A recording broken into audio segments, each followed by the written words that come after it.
Assalamualaikum warahmatullahi wabarakatuh dan selamat tengah hari. Apa khabar semua? Hari ini saya ada pasal kopi jantan ya. Sekejap ya. Sekejap. Okey, ini dia kopi jantan. Dia ada 7.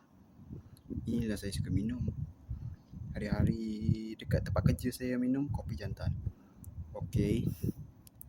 Ini ada 7. Saya rasa okey. Ni ada gambar kopi tengah panas. Ni ada yang ni jadi kopi. Okey. Lepas tu apa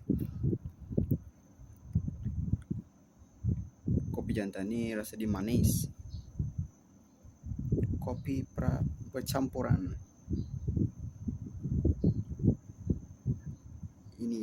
Ini tulisan Jawi, kopi jantan. Kopi percampuran. Okey. Okey ah. Okey. Okey. Okey ah, kalau minum kopi jantan selalu boleh je sehari, untuk 1 hari, 2 hari, pagi, petang, siang, malam. Okey.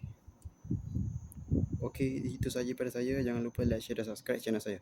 Assalamualaikum warahmatullahi wabarakatuh.